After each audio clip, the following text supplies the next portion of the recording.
ఉన్న బంగారాన్ని విడిపించి ఆ రోజు ఆన్లైన్ రేటుకే మేము కొంటాం. Sharma gold company. Hi, welcome to our channel. ఈరోజు మనతో పాటు ఉన్నారు జ్యోతిష్య, ఆగమ, వాస్తు, పురాణ పండితులు బ్రహ్మశ్రీ క్రొత్తపల్లి సురేష్ శర్మ గారు. నమస్కారం గురువు గారు. ఆయుష్మాన్ నాయన. ఓకే. కన్యా రాశి వారికి ఫిబ్రవరి నెలలో ఎలా ఉండబోతుంది అంటారు?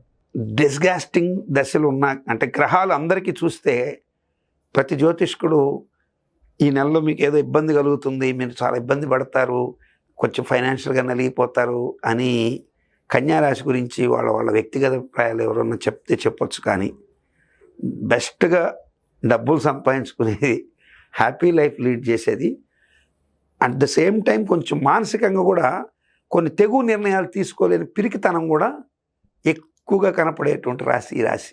లాభాలు వస్తుంటాయి. ఇప్పుడు మీకు ఒక లాభాలు వస్తున్నప్పుడే మనకు లేనిపోని భయాలు కూడా వచ్చేస్తాయి. అవును. సో మంచి ఫ్లడ్ వస్తుంది అనుకోండి, నీళ్లు లేవు ఇన్ని రోజులు, అవును, ఫ్లడ్ వస్తుంది.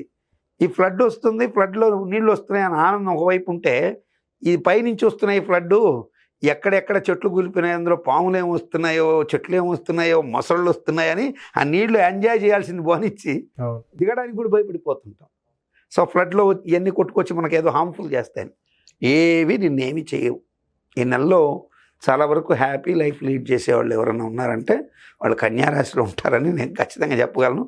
వాళ్ళకి ఈ నెలలో ఆకస్మిక ధనలాభాలు కూడా కొన్ని సూచితం. కొంతమేర ధనం ప్రోగేసుకునే అవకాశాలు కూడా ఉంటాయి. గురువు అష్టమంలో ఉండి పాపస్థానం, శుభగ్రహం అష్టమంలో ఉంటే పాపం అంటారు. కేంద్రంలో 7వ ఇంట్లో రాహు ఉన్నాడు, సప్తమే కలహప్రద, లగ్నంలో కేతు ఉన్నాడు, రాశిలో మనశ్శాంతి ఉండదు, ఇన్ని రకాలుగా చెప్తారు. కానీ అది ప్రతి నెల అట్లాగే ఉంటారు. ఎందుకంటే రాహుకేతువులు 1.5 year ఉంటారు, గురువు 1 year ఉంటాడు.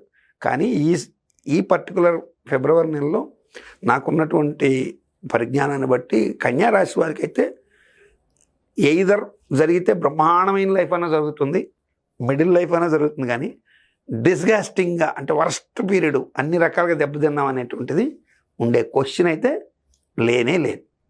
అంతో ఇంతో టైం వేస్ట్ చేసుకుంటూ ఇంట్లో బఠానీలు తినుకుంటూ టీవీ పెట్టుకొని అయినా టైం వేస్ట్ చేస్తాడేమో, కానీ టైం వేస్ట్ అవ్వచ్చు.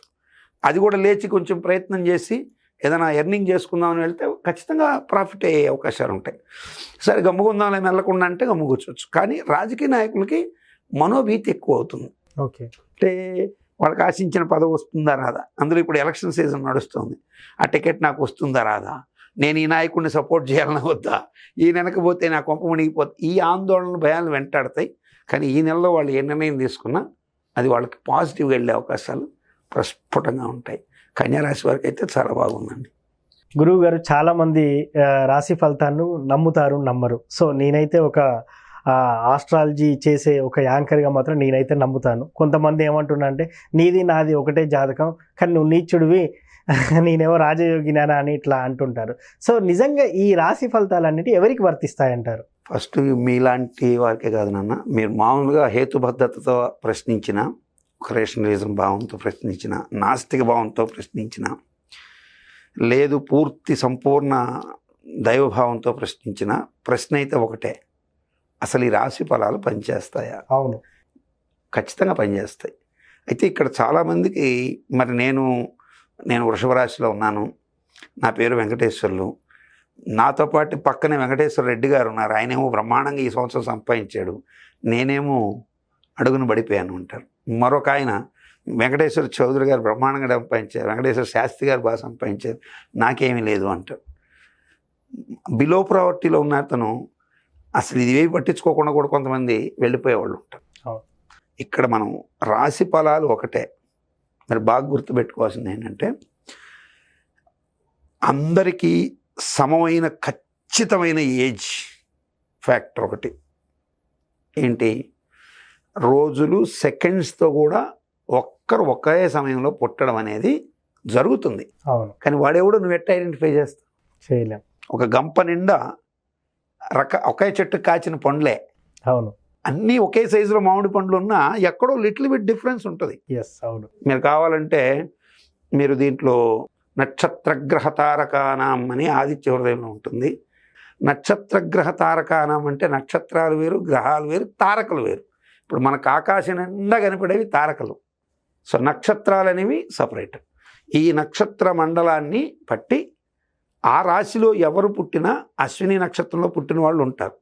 ఇప్పుడు అశ్విని నక్షత్రంలో ఒక చిన్న నెలబిడ్డ పుడతాడు, అట్లాగే ముదుసలైనడు అక్కడే ఉంటాడు, ఒక కప్ప కూడా అక్కడే పుడుతుంది, ఒక జింక కూడా అక్కడే పుడుతుంది, ఒక గొర్రె కూడా అక్కడే పుడుతుంది.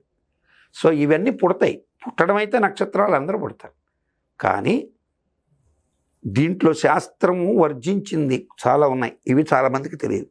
శాస్త్రం రాశి ఫలాలు ఎవరికి వర్తిస్తాయని చెప్పింది అంటే బాలకులకు వర్తించదు.